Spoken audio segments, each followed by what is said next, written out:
what do you guys think about trends in convergent technology that are like creating new holes or problems most companies don't realize they're creating? So if they're making like a new app or they patch something quickly, what are they not paying attention to that could be opening up new vulnerabilities?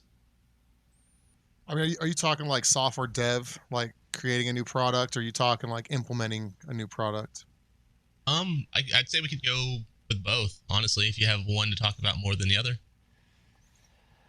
The thing that came up in my mind when you said it, and I'm not sure if this is necessarily the direct result of those types of practices, but is like the supply chain attacks that we're seeing. Maybe we did see a lot last year and kind of the beginning of this year with, like, for example, the solar winds or whatever. Like, it just, to me, like, a lot of this stuff is everything just being stacked on top of itself or on top of other things. And, like, those third party integrations and those, like, those libraries that get typed in, there definitely is, I think, a much higher risk now than maybe in the past for those like supply chain attacks where you're pulling other stuff in that you don't necessarily have control over or you didn't necessarily write yourself, and you're making your product vulnerable through no fault of your own other than you didn't vet your stuff well enough. That's what I'm thinking. I don't know if that answers the question, but maybe I'm gonna hoodwink your topic into another one. I don't know, but that's what kind of comes to mind, I guess, when you say like convergent technologies or like quick development practices, the holes you're opening up. That's like the first thing that comes to my mind.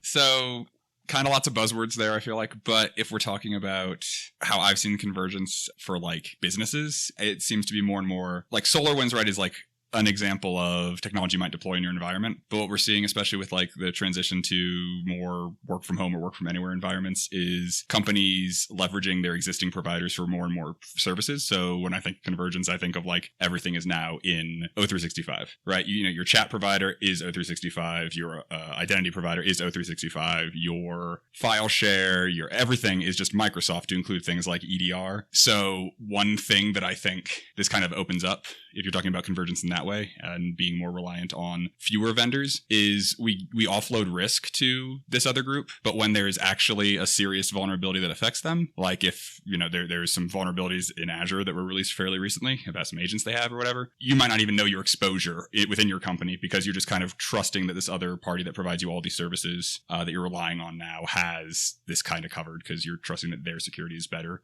than yours is. And for me, that's kind of a thing I see as one of the risks, especially with developers potentially just spinning up new infrastructure. It's a lot easier. You have shadow IT at like a new scale. And then for me, that kind of is the big risk in the areas we're opening up to.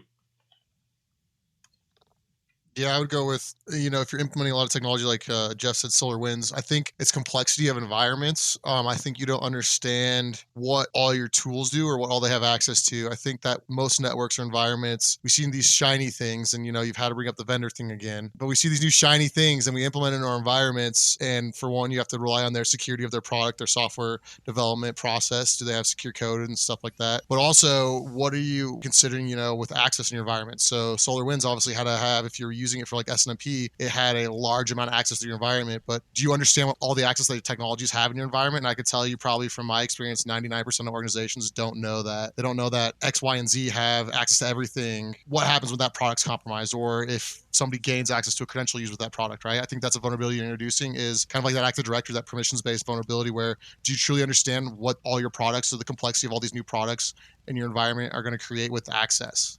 That's an interesting point too. And when you kind of blend this with what Jeff said about like everything moving to like a third party provider, you're adding complexity, you're also adding abstraction. So like you've got more stuff going on and less understanding of how it all works, to be honest. Like if you're working on like spinning up servers or spinning up information like in Azure, it is by design like meant to make it easier for you and abstract away a lot of that stuff that like the server admins of ye old 2010 used to have to do, like where you actually had to manage users with a script or on a terminal, is now just a click button, which is great because you assume that they're doing it the right way. But the second they're doing it the wrong way, like, I don't know, Outlook had like that big vulnerability a couple months ago, and like every single company that used it, I think that was just their on-prem solution maybe. So like every company that used their on-prem software was vulnerable all at the same time.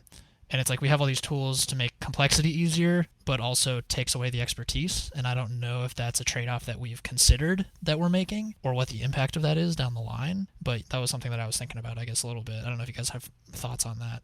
I mean, I'd agree that that's a real risk, and it's kind of just par for the course, right? Like, managing corporate email in the 80s is very different than managing corporate email in the 90s is very different than managing corporate email today. And we keep getting more and more capabilities that allow businesses to perform at greater scale and to do more with fewer employees, right? But that abstraction does make it so that if you ever need to dive deep, your organization might not have the specific expertise. And then you have to rely on the third party that you're going to because we've built all these layers on top of it. I'm curious if anyone, I don't know if I've ever had a conversation with anybody who's had that conversation from a security perspective, like the abstraction versus complexity versus ease of use versus scalability, like the trade-offs there. We talk about like, scalability all the time. We talk about like ease of use all the time, but has anyone ever considered like the negative? I don't know if I've ever had this conversation with anybody else or heard of anybody having this conversation. I mean, I've seen it in like risk assessments when you're looking at a new product or automation even, right? But I don't think I think the wrong people are having those conversations, I guess I would say. Well, they're having it from a product perspective more than anything, right? I mean, I think when you go, yes, we're getting all these awesome products that allow us to streamline what we do and make it easier and less employees, but you're relying more on the product itself, right? The coding of the product itself. Is it secure? I mean, and we all know that there's always going to be ways to get by products, right? So I think that when we do risk assessments of products, we don't look at my keywords again, the detection and prevention or detection of what happens in your environment. Like, do you understand what this product's doing in your environment? Instead of, hey, look, we got rid of 4 admins for Outlook and we now have, 1 admin because it's all in Azure, but is Azure connected to your environment? And did you do a risk assessment of that being connected to your environment versus, it being a hybrid solution, or how do you have it set up, right? I think we're not doing risk assessments of how it affects our environment now that we're getting more cloud centric, I guess. We're thinking, oh, it's a cloud, it doesn't affect us. Well, let's be honest. I mean, there's many things that are going to affect you no matter what you're putting in the cloud and how it's connected to your original environment. But the risk assessments have changed where I think we're doing product-based risk assessments and not enterprise level risk assessment with these new products.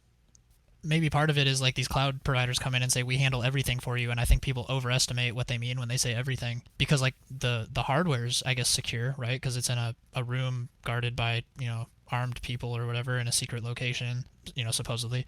And, and like the connections are all right. And you assume that like they're isolating clients correctly. And if you pay extra money, you even get isolated hardware, but like that doesn't really mean anything for your data. Like the risk to your data is still your problem. And they're targeting, these big businesses that can do it. Like they can handle all that. They already know how to do risk assessments because they were big enough back when cloud wasn't a thing to have to know that.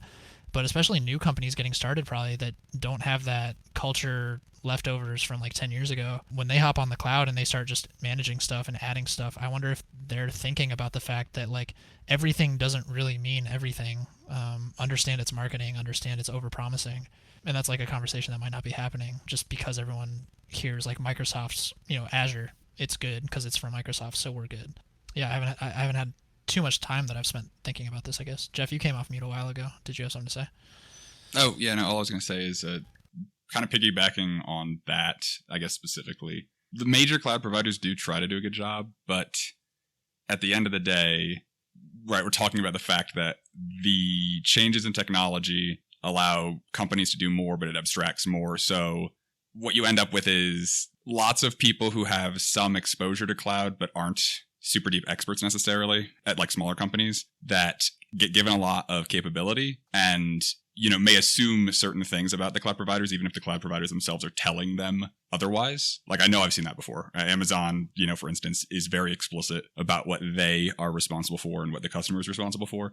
But I think a lot of customers kind of just gloss over that in the, desire to meet business need and get the product out the door, which then also ties back to what Nick was saying about the way we do assessments.